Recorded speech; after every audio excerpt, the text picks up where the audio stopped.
All right, today we are jumping into a chapter from an ancient text that is just jam-packed with some of the most radical, world-flipping ideas you can imagine. And I'm not kidding. This isn't a list of gentle suggestions. It's more like a manifesto for a kingdom where everything, and I mean everything, you think you know gets turned completely upside down. So, right out of the gate, the chapter hits us with this massive question that really frames the entire narrative. What's more important, a sacred, ancient rule or a real, immediate human need? And this isn't some abstract philosophical debate. No, this is the core conflict that lights the fuse for everything that's about to happen. And that conflict? Well, it ignites immediately over one of the most sacred traditions of the time, the Sabbath, this holy day of rest. But what happens when resting according to the rules means someone has to go hungry or that someone has to stay sick? The chapter just dives right in and throws a match on that very question. And check this out, the text gives us two stories, back to back, to make the point. First, you've got the disciples. They're hungry, so they pick some grain to eat. But the religious leaders see this and say, whoa, that's harvesting, that's work, you can't do that on the Sabbath. Then, literally right after that, Jesus is in a synagogue and he heals a man with a shriveled hand. And again, the leaders see this as work. In both situations, a basic human need, hunger and health, is put first, right over the strict interpretation of the rule. And this is the response. This line is the mic drop. See, this isn't just an argument for, making a little exception to the rule. This is a massive claim of authority over the rule itself.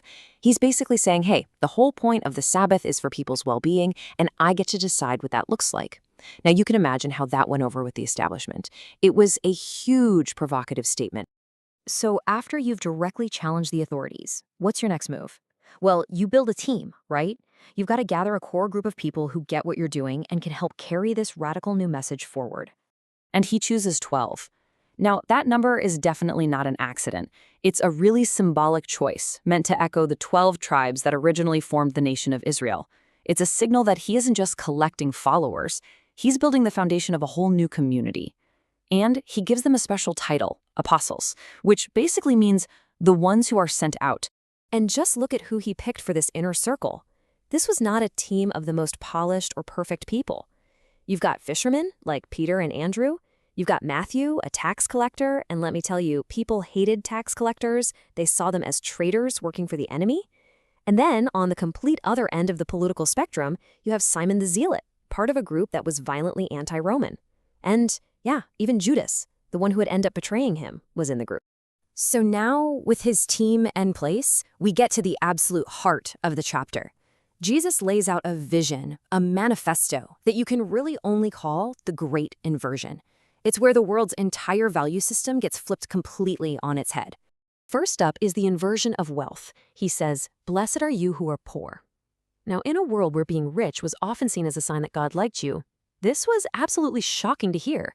And the woe to you who are rich part, it's not so much a curse as it is a warning. It's like saying, look, if comfort and wealth are your only goals, then congratulations, you've already gotten your full reward. That's it. Next, he flips the script on our physical needs, which connects right back to his hungry disciples in that green field. He says that those who are hungry now are the ones who will be satisfied. But for those who are fat and happy and totally comfortable, well, he warns them that a time of hunger is coming. It's a complete reversal of who we think is well off. And finally, we have the emotional inversion. Blessing is found with those who are grieving, those who are weeping right now. To them, joy is prized. But for those who are just laughing their way through life, maybe because they're comfortable or maybe at other people's expense, a time of mourning is on its way. The big takeaway here is that this new kingdom finds its strength and its value in the very places our world sees weakness. Okay, so if that's the what, this upside-down value system, then the rest of the chapter gives us the how. It's like a practical blueprint for what it actually looks like to live out this crazy new reality. And the cornerstone of this new way of life is, well, it's maybe the hardest thing anyone has ever been asked to do. It's not just put up with your enemies or tolerate them. It's love them.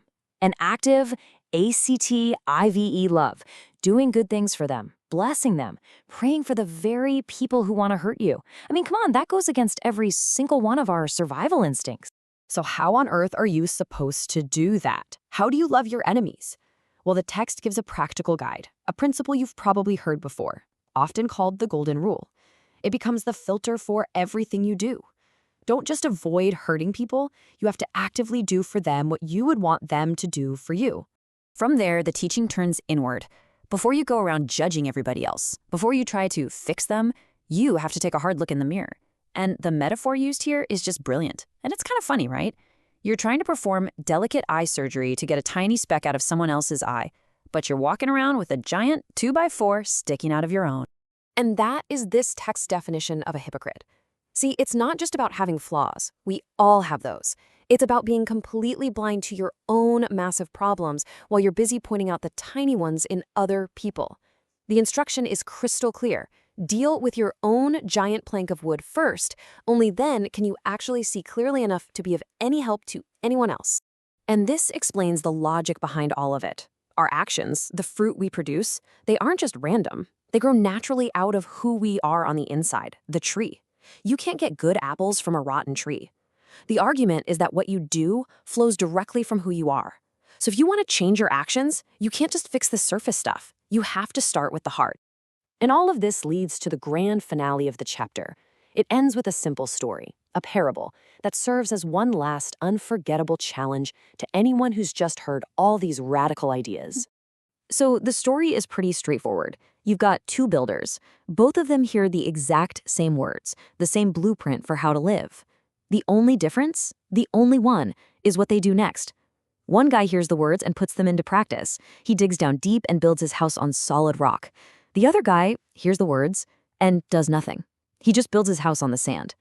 So when the storm comes, and it always does, the outcome is exactly what you'd expect. The house on the rock stands firm. The house on the sand, it's completely destroyed. And that's really the point the entire chapter has been building towards. Just listening to these ideas, it's not enough. Agreeing with them, not enough. The only thing that builds a life that can actually survive the storms is putting these ideas into practice.